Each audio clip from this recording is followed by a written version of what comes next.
What is cybercrime? What does it look like? We have two amazing guests today that live on the front lines of cybercrime, and we'll hear their horrifying stories of actual Michigan crimes. Stay with us. I'm Lisa Ellen Smith, and this is Focus on Business.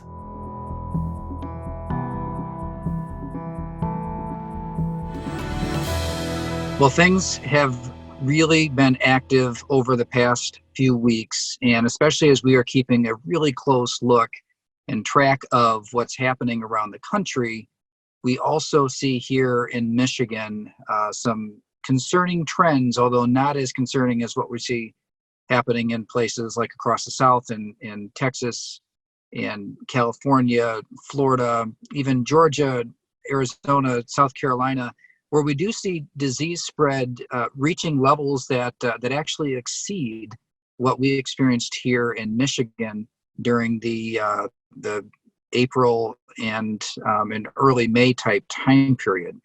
So these are concerning trends. Michigan has really defied those, and frankly, much of the Midwest and the Northeast has also been in pretty good shape relative to the rest of the country. But in the last few weeks, we are seeing some of our numbers start to tick up. In fact, several weeks in a row.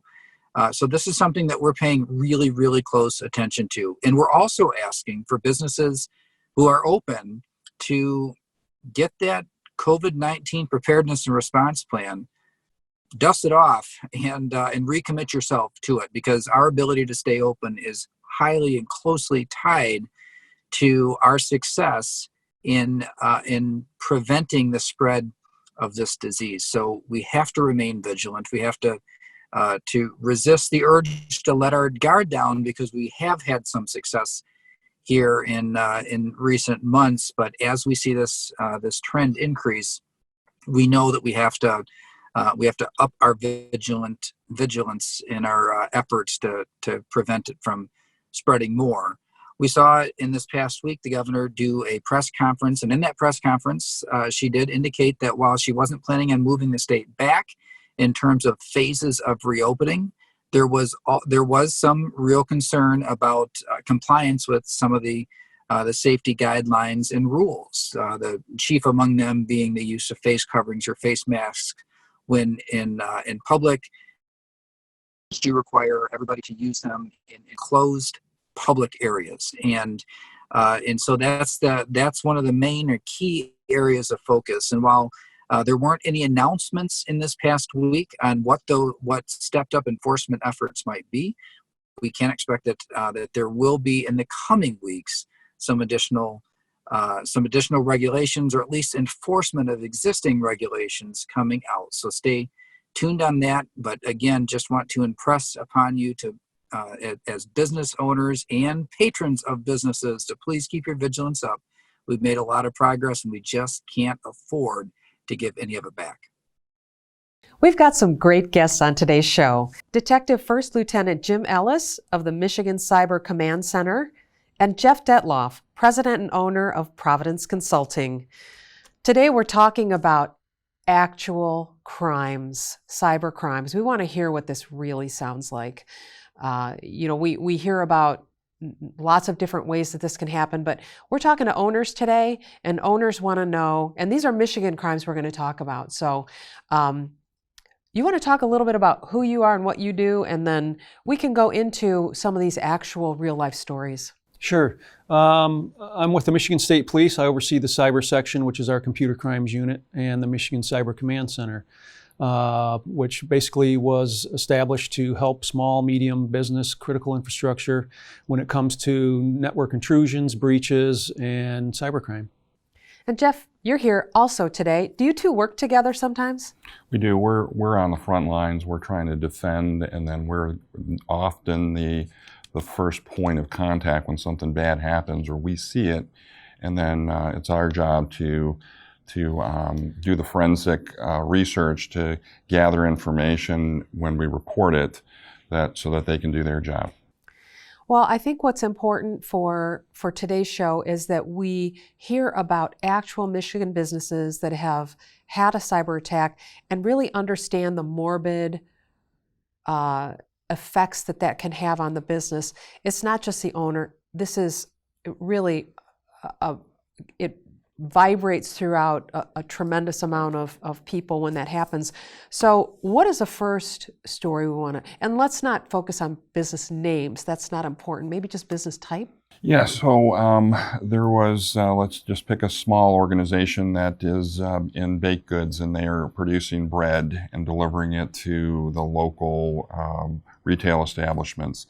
They had an incident last summer, and I'm not sure exactly, but it may have just been one computer, but during that time, they could not produce their product. They could not print labels. They could not deliver their product because their computer had a ransomware attack. So what did that feel like to them? Bad, right? Okay, so their customers, and we're one of their customers, we go down to buy bread. Nope, there's no bread today. What's going on? The shelves are bare. Did they go out of business? I don't know what the heck is happening until we see it in the newspaper. Employees can't do their jobs because they don't have the tools. Owner is scrambling, trying to figure out, how do I overcome this thing? What steps do I need to take? Do I need to report it to the police? All this type of stuff. Huge disruption in that one little small, and we picked that first because it doesn't matter what size. The bad guys are not just picking on large organizations. It's all the way up and down. If you're in business and you have a computer and you're connected to the internet, it's a dangerous place, and you need to do the right things and stay protected. And then that bakery's customers didn't get a delivery today, so they might not be able to serve a sandwich, or exactly, and on and on. Yeah. Yeah, That's... and so then so they couldn't serve a sandwich. So then, a retail customer comes in.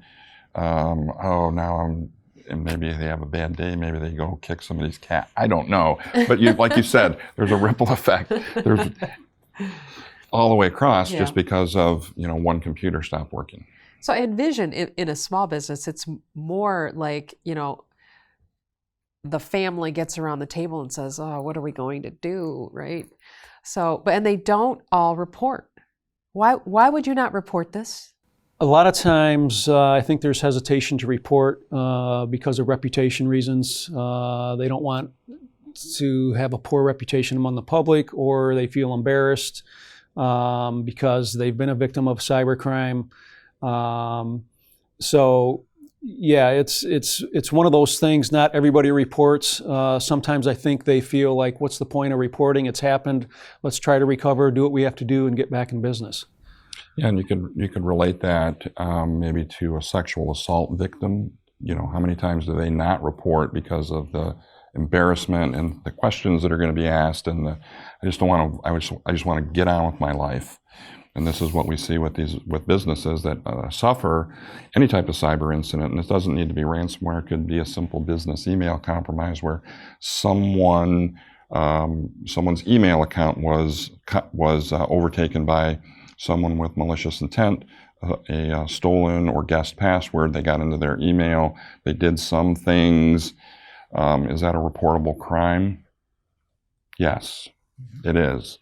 But people are not reporting that. Oh, okay. Let's just get on with it. Let's change the person's password. Okay, we're done. So in the case of a more serious attack, like a ransomware, where there's more imminent threat, I mean, what does that look like? I mean, is it a SWAT team with guys, dropping from lines into windows, cars pulling up to what does it look like? No, I don't know. I'm sure it doesn't look like that. But. Not at all. One of the things we emphasize with everybody is, usually when you call the Michigan State Police for a crime, non-cyber related, your local dispatch center, somebody will show up in a patrol car in uniform. We do not do that because we respect people's privacy. We don't show up in uniform. We don't even want people to know we're at your business, as you're probably thinking too. So we take it very seriously. Everything is confidential. So we try to be under the wire if you call and when you call. One of the reasons we want you to call, even though you may not think it's that big of a deal, or maybe there's not prosecution, is we want to find out what those indicators of compromise are. How did it get in? What happened when it was in? Because we can take that information, anonymize it, and push it back out to the industry, to small and medium business. Say, hey, keep an eye out for this, protect yourself against this. This is what we're seeing, and that's a large part of what we do. So, very often our first thought isn't prosecuting somebody, it's how did they get in, what variant of ransomware or malware is this, and we go review logs, we start looking at things to figure out how it got in and what it was doing. Is there some kind of notice, cyber amber alert that this is going on that people can sign up for? We have dissemination lists, and the contact information is available through this show also. But one of our email addresses is the MC3. If you or a business wanted to send their email address to us, we can put you on this dissemination list. We push out products and newsletters of what we're seeing, best protections to take based on what we're seeing, and other information that comes out. Note to self. Except if I have a pretty good plan in place, like let's say, Jeff, I'm your customer, could be a reality. Are you checking that list anyway? Do I have to do that if I have you on my yeah, so case? we're enrolled in all types of things because we're doing threat intelligence. We need to know what is coming at us, and when it changes, we can react to it. We also push out directly to our customers, be on the alert for this or those types of things. But yes, everyone needs to be aware. Mm-hmm. You may not understand the technical details around it. You just need to know there's something new, or there's, and then give that information to someone who can act on it within your organization. Or if it's an outsourced IT provider, then they should know. Yeah, oftentimes we tell everyone to call us before you need us. Establish that relationship. So then if you come in one day or you have questions about maybe what you're seeing on your system or on your network, call us. We'll run through it with you, just kind of give you a peace of mind, let you know what it is, good, bad, indifferent. But yeah, it's important to build those relationships before you actually need to call somebody.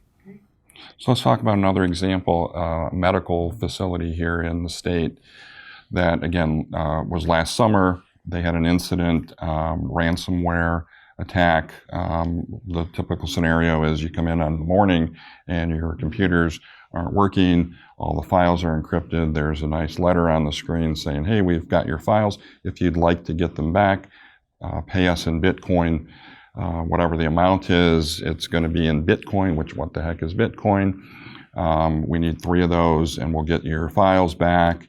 Oh, and by the way, we've taken the opportunity to delete your backup, so don't bother messing with that, just get us our money.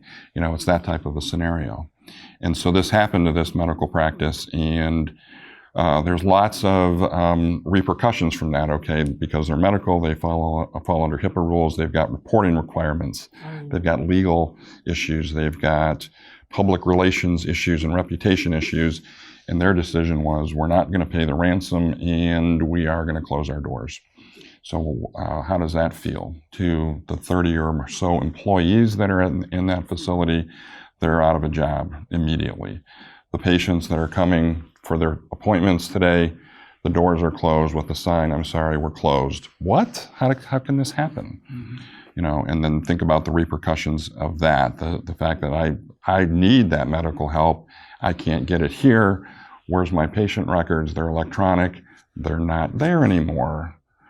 So the human factor, the feelings, the emotions, the gut-wrenching stuff that's happening inside that business owner is not good. We need people to understand that and to do the right things to avoid it. What are some of the things you've seen, Jim, in terms of actual real-life stories here? I can give you a case. A lot of business transactions or projects, you can look up documents online. But the one I'm thinking of right now is a construction company that had several customers, and they couldn't understand why they weren't getting payment from customers. And what had happened is bad guy found some project documents online that are publicly available, looked at who the customers were. They then created an email account that looked very similar to the construction company's email address. It was one letter off, but if you were to look at it quickly, you wouldn't notice it. And they would then send invoices to these customers for projects owed that you could see in the documents, and customers would then pay them. So once the construction company started contacting their customers, customers were then telling them, hey, here's what we're doing, we made payment. And they realized, no, you didn't pay us, you paid somebody else. So not only is this construction company not getting paid, but their customers are paying a bad guy and virtually losing their money. In this case, we had one customer that actually paid out $300,000, and they ended up losing $160,000 of it, and we were able to stop the rest of it through the bank because they reported immediately, because time is of the essence when we're talking financial transactions. And it all depends from bank to bank and when that can be stopped and when it can't. Sometimes it's a few hours to a few days, but usually it's well after the fact, several days before you realize this is even going on. So as soon as you find out, I can't stress enough to call us. What a story. And the customers were then still liable for that payment to the construction company, right? They were, absolutely. I've never heard that one. See, this is important. This is really to hear the actual nuts and bolts of this. I've never heard that kind of a story before. Right. In a related thing to that, what we'll see is someone loses control of their credentials. Bad guy gets onto their email account, puts some forwarding rules inside their account that says any email that has the word wire transfer or bank or these types of words, don't send that to where it's supposed to go. Instead, send it to me. So now he's the man in the middle, and now he's got this direct correspondence with somebody who's saying, hey, do this wire transfer. Oh, redirect it over here. And we see this where people are unknowingly sending money, as in this case, to the wrong bank account, and you don't get it back. Bad guy got rich, you didn't, you lost. And it's insidious that it can happen, but it very, very easily happens. And we see it a lot. What are some other things that you see? We've had, I can tell you, insider threats is commonly some of the incidents we see where employees were either dismissed or they're disgruntled to where they're at, stealing data. This particular incident I'm thinking of, they took some data that included personal information, PII, social security numbers, names, dates of birth, that kind of thing, and were selling it for a profit, obviously. We actually went to court and tried to prosecute this one, and this was a big learning lesson for the business because they had no acceptable use policy within their business. Therefore, prosecution was not authorized against this particular person. Ultimately, they lost their job, obviously, but this goes back to, have some policy in place, how your users are, what's considered acceptable on your network, on your devices. And it can be something as simple as what's expected of them, what's not expected while they're in the place of business, just to help protect them if something like this does happen. Right, we see this also, and you think about how a small business started, where it's an entrepreneur, great idea, got a customer, got a second customer, maybe a third. Now I need some employees, and I don't know, so it hires an employee or two or three. Now they're 18 people and never took those steps to put in the policies to control the behavior of those people, and now they're in trouble. Like, what kind of language are we talking about? Specifically? Yeah, simple stuff like this is what we expect of you when you're behind your computer, and it could be a one-page thing or a three-page thing that simply says, don't do this, don't do this, don't do this, don't do this. Mm-hmm. This is what you're authorized to do. Don't shop online. What are those things? Could be that. Mm-hmm. Could be whatever you want it to be. I mean, there's business functions. Yeah. Yeah, there's templates, and there's people could search the internet for acceptable use policies and find things and adopt it to their acceptable use policy. Yeah, I'm adopt it. Certain that is not in my employee handbook. Yeah, so that's the thing. You maybe have an HR company that's helping you with your employee handbook, and they've got the normal stuff that's in there that's been there for 20 years.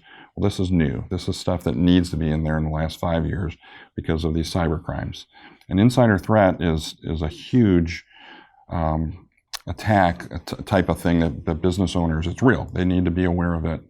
Whether somebody leaves with information or is disgruntled and leaves with information, they could be in trouble. Any other quick stories we can hear? We had a mortgage refinancer. This was a couple years ago in Michigan that was a victim of ransomware. And similar to the other case we discussed, they did have backups. Unfortunately, they never tested their backups. They had their IT company there attempting to restore their information that was unsuccessful. And it was just, similar to the doctor's office. It was just going to be too much time and money to try to stand that business back up. So they've lost their customer data, the financial information for their transactions, any future transactions, and they had no way to recover it. And it was just too exhausting for them to try to recoup and restore anything from scratch. So they closed their doors. Amazing. There were people who probably couldn't close on a house deal then, right? In the middle of that. I'm sorry, I want to go on and on with this, but we are out of time.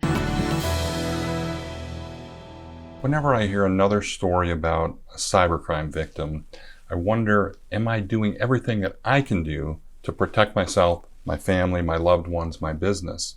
You may feel the same way. What we need to understand is that to protect ourselves, we need to understand the risk. And risk is in two pieces. The first part is threat. What are the cyber threats? We call it the threat landscape. We can't control the threats. They're everywhere. The other side of that is the vulnerability. Am I vulnerable? So there's a threat and there's a vulnerability. And if I'm not vulnerable in a certain area, I have low risk. On the other hand, if I am vulnerable and there's a threat, I have high risk. So I need to understand what the threats are first. So here's some statistics around what's happening in the world today with regard to these cyber threats.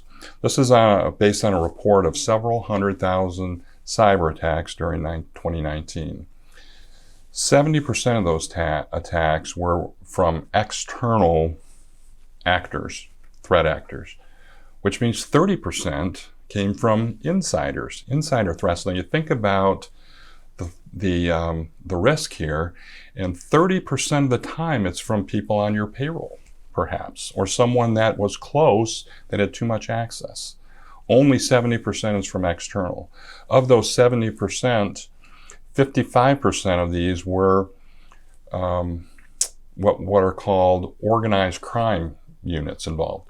So these are sophisticated attackers. Most of the time it's from a cybercrime organization. 45% of those were hacking attacks. So these again are sophisticated people with motivation and skills and money, resources. 86% of all the attacks under this study were financially motivated. That tells us what they're after, right? They need to get into our bank accounts or steal information that's going to lead to some kind of financial gain. It's not about the kid sitting in his basement with too much time on his hands. These are organized crime after money to get out of our bank accounts. 22% of these attacks involved phishing. We read about phishing all the time, and this seems like a low number to me. I've read other statistics that say 90% plus of attacks had phishing involved. So, and the phishing is a social engineering attack that tries to steal credentials, which is that first step. So understanding these threats is an important piece of it. Understanding the vulnerabilities is the next step. Now, your vulnerabilities are different than mine or anyone else's. So the threat landscape, or understanding the threat landscape, is the first step, and then you need to go down and say, am I vulnerable in these areas? Well, you have money in your bank account, so you're certainly a target. You're vulnerable in that area. Are you protecting that bank account with not just a password, but with a password and two-factor authentication? If you say no to two-factor authentication, you have a higher risk. So it's that type of analysis. And you may not be able to do all this stuff yourself because this is pretty sophisticated. So you may want to engage a third-party outside IT consultant that has experience in understanding cyber threats and understanding the risk analysis to help you arrive at the right decisions that you need to make around what is the threat and what are the risks. We do know that cybercrime is relentless, it's not stopping, and we need to do the right thing. So hopefully this helps with your analysis, and do the right things and you'll stay safe. Focus on Tech, brought to you by Providence, making technology easier. This is Denise Policello with Focus on Legal. Now that you're running your business almost entirely online and from potentially dozens of remote locations, you really need to review your cybercrime risk and make sure that you're as risk averse as possible. Unfortunately, legally speaking, you're not going to be able to recoup your losses through legal action. So prevention is key here. Let's take a look at what your policies and procedures are. Make sure you have a risk management in place. First thing you're going to want to do is make sure that you have a robust and detailed IT and cybercrime policy. This is going to be something that's included in your employee handbooks, your operations manuals, and in your contracts, both with your employees, your key employees, and your independent contractors. These are going to be clauses that include things like restrictions on downloading unauthorized software or apps, not using public Wi-Fi, regularly scanning for cyber threats and malware, and this kind of thing. In fact, some employers have moved to simply purchasing dedicated laptops for all of their staff and requiring them to use just those laptops for working and no personal use whatsoever. The next thing you have to do is robust enforcement. If you're not enforcing and monitoring your staff's online presence and computer and IT activity, you've just wasted words on paper. So have regular, random external and internal audits of their IT behavior. Unfortunately, a lot of crime and also innocent data breaches, ransomware, that kind of thing, comes from inside the company. So unless you're enforcing and monitoring your employees' online behavior and computer practices, you're not going to be doing yourself any good. Third thing you must do, review everything with your insurance carrier. They might not only have additional good suggestions for you, they may have requirements for you to be covered for IT breaches and cyber crimes. So you want to make sure that you are protecting yourself, because no matter what, you're still going to be at risk to some extent. So we want to make sure that you're protected against cybercrime, cyber theft, financial crimes, embezzlement, and any kind of ransomware. You know, remote working and the remote business are most likely here to stay regardless of what happens in the future. So let's just make sure that you're protecting yourself against these risks. Focus on Law, brought to you by Policella and Associates, PLLC. The executive producers of Focus on Business are looking for your stories. Stories from owners of established businesses that have come through amazing adversity, bucked the odds, found the next big thing. If you have a story, we want to hear from you. Go to our website and maybe we'll invite you onto the show.